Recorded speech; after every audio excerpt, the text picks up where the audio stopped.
La petite news Diablo 4 du jour, c'est l'ajout des nouveaux anneaux uniques malfaisants qui arrivent cette semaine, probablement mardi vers 18 h, je pense. C'est en général à ce moment-là qu'ils nous font les petites mises à jour. Vous pourrez dropper ces anneaux principalement sur le boss Varshan, qui est assez facile à faire. Je rappelle que je vous ai fait un guide complet sur Duriel, vous l'aurez en premier commentaire et en description si ça vous intéresse, et vous avez les explications pour Varshan. Donc il faudra récupérer ces objets là pour faire les invocations et donc pouvoir récupérer ces anneaux malfaisants que l'on va passer en revue dans cette vidéo. Yo la guilde, ici Camille, et si vous ne voulez pas manquer les prochaines vidéos et soutenir la chaîne, et bien tout simplement abonnez-vous et explosez la cloche. Sur ce, c'est parti.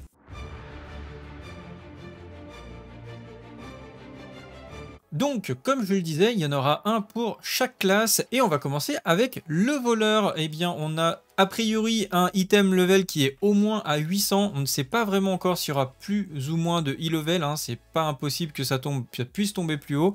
Moi je pense que ça sera au même titre que les autres uniques, puisqu'il faut savoir que les autres uniques peuvent tomber à des e-level plus ou moins hauts. Il n'y a que les Uber uniques qui sont vraiment bloqués en termes de item power, mais également qui auront toujours leurs affixes au maximum. Donc là c'est pareil, pouvoir en looter plusieurs peut vous permettre d'avoir des meilleurs rolls, que ce soit sur l'aspect unique que vous verrez en bas, ou alors les affixes qui peuvent être plus ou moins puissants. Pour le voleur, eh bien, on aura un anneau avec des chances de coup critique, des dégâts critiques augmentés, des dégâts supplémentaires sur les cibles sous contrôle. Donc ça, c'est vraiment que du bon. C'est des statistiques très intéressantes pour le voleur et des points de vie également très intéressants. Au niveau de l'aspect unique, sur le lancement d'un sort de type subterfuge, vous allez laisser derrière vous un piège leurre qui provoque continuellement les ennemis. Le piège va exploser après 3 secondes et ça va infliger entre 5521 et 8280. Donc encore une fois, c'est un titre indicatif. Les dégâts, ça va dépendre du e-level et du rôle que vous allez avoir sur l'objet. Cet aspect ne peut se déclencher toutes les 12 secondes. Alors je pense que c'est un aspect, alors l'anneau en soi a des stats,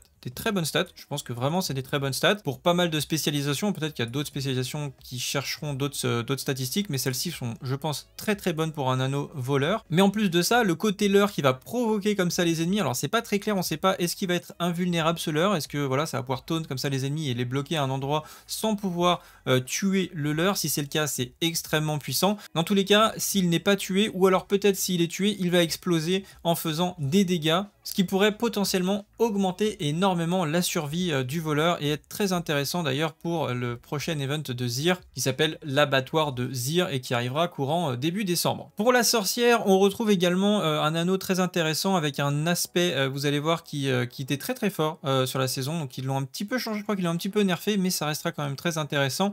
On a des bonus de dégâts non physiques jusqu'à 26% sur la version qui a été affichée, donc c'est quand même très très fort, donc 26% de dégâts magiques. Chance de coup critique jusqu'à 6%, génération de ressources jusqu'à 12%, réduction de temps de recharge, donc très intéressant également, à 7%. D'ailleurs je sais même pas si on peut normalement avoir du temps de recharge sur les anneaux. Je suis assez perplexe. Je suis en train de vérifier sur des cas de build, mais a priori il n'y a pas de cooldown reduction normalement, il me semblait bien. Que j'avais pas rêvé, parce que j'en avais jamais vu. Je me suis dit, est-ce que c'est tellement rare que je l'ai jamais vu? Mais non, normalement, il n'y a pas de cooldown reduction en fait sur les anneaux, et d'avoir jusqu'à 7% de temps de réduction, de temps de recharge sur l'anneau, c'est assez incroyable comme anneau, donc ça va être vraiment très très intéressant pour beaucoup de builds. Et donc du coup, à chaque fois que vous allez appliquer des dégâts élémentaires différents, eh bien vous allez gagner des bonus de dégâts qui a priori semblent permanents, puisque les dégâts se rafraîchissent à chaque fois que vous infligez des dégâts élémentaires, donc a priori quasiment tout le temps. Du coup ça peut être très fort. Souvenez-vous, sur la saison vicieuse, et bien tout simplement malfaisante pardon, ce qu'il faisait, c'est que on avait, par exemple, on prenait l'aspect de boule de feu, je crois que c'était ça, l'enchantement boule de feu, le passif qui enflammait les cibles, et donc du coup ça nous permettait comme ça d'avoir toujours un bonus de feu sur les dégâts de froid, plus on prenait des dégâts de foudre, etc. et on stackait en fait cet aspect qui, au moment de cette saison-là, avait un coefficient multiplicateur, donc c'était son propre bucket entre guillemets, et qui était extrêmement puissant. Est-ce que ça va être le cas pour cette unique? Eh bien, on le saura dans la semaine. Pour l'instant, on va partir du principe que ce n'est pas multiplicatif, mais si ça l'est, ça va énormément booster les mages qui sont, je le rappelle, dans la méta extrêmement puissants, surtout au niveau du mage foudre actuellement qui fait un carnage. Pour les barbares, on a ce ring qui donne de la force, de la vitesse d'attaque, de la fureur maximale et de la génération de ressources. Pareil également, bien la vitesse d'attaque sur anneau, et bien normalement ça n'existe pas. Donc encore une fois un anneau très très intéressant pour beaucoup de builds guerriers, je pense, hein, d'avoir de la vitesse comme ça d'attaque sur anneau, de la force, de la fureur maximale. Je pense que le moins intéressant potentiellement c'est la fureur maximale et la génération de ressources. Je pense qu'on aurait pu avoir beaucoup plus intéressant au niveau de ces deux lignes là. Je pense que ça reste intéressant évidemment, hein, pour certains builds, mais j'aurais potentiellement pour certains, j'aurais préféré autre chose en fait. Voilà, dites-moi en commentaire si vous trouvez ça bien. Mais bon, c'est mieux que rien. Après, la vitesse d'attaque jusqu'à 10%, c'est quand même assez infâme. Et ensuite, pour l'aspect unique, et bien à chaque fois que vous allez dépenser 100 points de fureur en moins de 3 secondes, et bien votre prochaine attaque, marteau des anciens, soulèvement ou coup mortel, je sais pas si j'ai bien traduit un coup mortel, sera forcément un coup critique et infligera de 10 à 30% de dégâts critiques supplémentaires. Donc ça peut être vraiment très très très fort. Et encore une fois, la puissance de cet aspect va dépendre si est-ce que c'est son propre coefficient multiplicateur ou ça sera tout simplement intégré dans la statistique dégâts critiques augmentés. Ça, encore une fois, ça méritera des tests, mais c'est un anneau qui est quand même assez intéressant pour beaucoup de builds, je pense. Pour le druide, on a de la volonté, des dégâts aux ennemis proches, des chances de coup critique, de la réduction de temps de recharge des sorts ultimes. On aurait préféré du CDR global pour les druides, mais ça reste pour les ultimes 10% quand même au maximum, c'est pas dégueulasse. Et on va retrouver, ma foi, je pense, l'aspect, enfin c'est pas l'aspect, mais c'était le pouvoir de cœur de la saison 1 qui était vraiment très intéressant et que je jouais d'ailleurs dans l'aspect Bulwark, pour ceux qui se souviennent, qui pouvait attirer un certain nombre d'ennemis. D'ailleurs, c'était précisé, je crois que c'était 40 jusqu'à 50 ennemis maximum autour de vous toutes les X secondes. Et là, en fait, ils l'ont un petit peu nerfé, un petit peu changé, nerfé, buffé. Ils ont fait une sorte de mix des deux, c'est-à-dire que quand vous allez lancer un sort ultime, bah, ça va paquer en fait toutes les cibles autour de vous. Donc là, il n'y a plus une notion de nombre de personnes. Donc c'est vraiment absolument tous les mobs vont être pull sur vous. Donc ça, déjà, c'est très fort. Et s'ils ont gardé la même portée que sur la saison 1, ça prenait tout l'écran, voire même plus que l'écran. J'avais des monstres en fait qui étaient attirés en dehors de mon écran, qui arrivaient sur mon personnage. Donc la zone était monstrueuse. Alors ça, on ne sait pas si ça a été nerfé ou pas, mais si c'est ça, c'est déjà très très fort en soi. Ça va durer pendant 5 secondes, alors qu'avant ça pouvait durer beaucoup plus. C'est pour ça que je jouais d'ailleurs avec l'ultime tempête, je crois, je sais plus comment il s'appelle. Ah, c'était Cataclysme, hein, pardon, j'ai oublié le nom. Je jouais avec le Cataclysme qui durait assez longtemps, entre 15, 16, 17 secondes en fonction des améliorations que vous aviez. Donc du coup, toutes les secondes comme ça poulait en fait en permanence tous les mobs sur moi. C'était assez puissant. Donc là, ça restera toujours puissant, moins fort évidemment. Hein, c'est divisé quasiment par 2, voire par 3 la durée. Mais en contrepartie, avant, ça ne faisait pas de dégâts. Ça allait juste attirer les cibles. Et là, en plus de ça va faire des dégâts. Là, c'est marqué jusqu'à 2760 de dégâts pour l'instant sur cette version-là. Mais en plus de ça, les dégâts sont augmentés de 1% pour chaque point de willpower que vous avez. Donc, c'est quand même pas mal.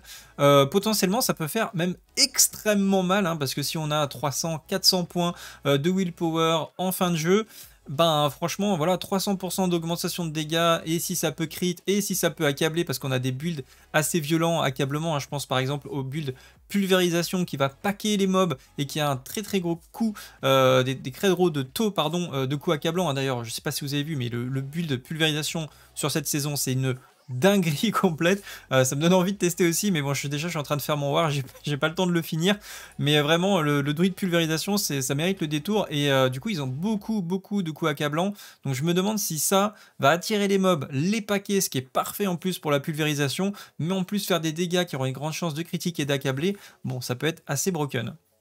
Et enfin, le nécromancien, on va retrouver des chances de coup critique, des points de vie, hein, jusqu'à 13% de chances de coup critique, hein, sur cette version-là. C'est quand même assez énorme, hein, si on peut l'avoir. Je pense pas qu'on puisse l'avoir plus haut. Je pense qu'ils sont au roll maximum, hein, à plus de 800 normalement.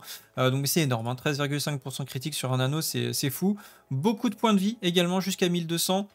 Entre 5 et 14 de ressources maximum. Là, j'ai fait une petite erreur à ce niveau-là, il faut que je corrige. Et des bonus pour les compétences du coup cadavériques de 2 à 3 rangs. Alors c'est All Corpse Skills, je ne sais pas exactement à quel palier ça correspond, mais jusqu'à 3 rangs à ce niveau-là, ce qui est énorme encore une fois sur un anneau. Je pense que ça devrait pouvoir booster notamment votre explosion de corps. Donc imaginez avec un Shaco, vous pouvez avoir plus 4 et encore plus 3 ici, c'est juste infâme. L'aspect unique de cet anneau est très intéressant également, je pense que ça va plaire énormément aux nécromanciens. Alors déjà ça va invoquer gratuitement, je le rappelle, des squelettes toutes les 1 à 2 2 secondes. Donc évidemment, là, c'est plus intéressant au niveau de 1 seconde.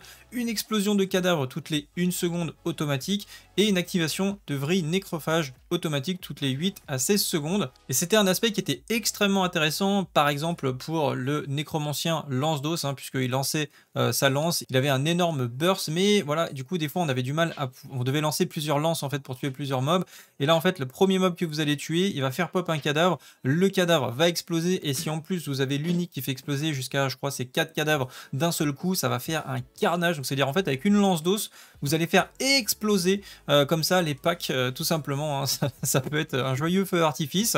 Bref, franchement, les anneaux sont vraiment insane. Je pense que leur puissance va être nécessaire pour pouvoir justement faire l'abattoir de Zir, qui va être assez difficile, en tout cas d'après les dires de Blizzard. Un vrai à voir, hein, quelle est la notion de difficile chez Blizzard. Est-ce qu'ils considèrent Duriel comme difficile, hein, ça reste à voir. Donc peut-être que ça sera vraiment difficile, on verra bien, on testera.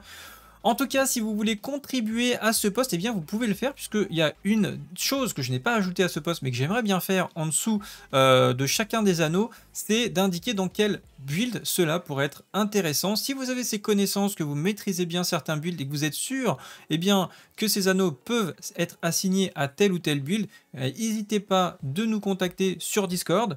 Comme vous pouvez le voir, on a beaucoup de monde en vocal tous les soirs. Vous pouvez venir créer vos canaux, nous rejoindre, venir discuter, poser des questions. C'est fait pour ça. Donc vous pouvez m'envoyer par MP directement ou à un officier si vous avez des builds qui pourraient bien matcher avec les différents anneaux qui vont être ajoutés. Tout simplement comme ça, je pourrais les ajouter à l'article et ça profitera à tout le monde. Également, si vous voulez faire vos invocations de Duriel, vous avez un canal qui s'appelle Invocation à ce niveau-là. Vous pouvez, comme vous pouvez le voir, les gens partagent leurs informations pour faire des invocations communes et donc démultiplier votre farming pour avoir plus de chances d'avoir un Shaco, des Uber uniques, des uniques, etc. sur Duriel. Quand vous rejoignez le Discord, s'il vous plaît, allez dans le canal soit rôle et accès ou salon et rôle afin de choisir les salons que vous voulez voir. Si vous ne le faites pas, vous ne verrez pas grand chose sur le Discord, hein. C'est important d'aller vérifier salon et rôle. Voilà. Et c'est tout pour aujourd'hui, j'espère que cette vidéo vous a plu. Si vous voulez soutenir la chaîne, n'hésitez pas, vous pouvez passer membre, ce qui vous permet de débloquer des vidéos exclusives liées à la chaîne et à mes projets, et ça soutient énormément le développement du Discord, du site et évidemment la chaîne YouTube et Twitch. Pour ma part, on se retrouve dans la prochaine vidéo. Salut à tous, c'est le Guild, ciao bye.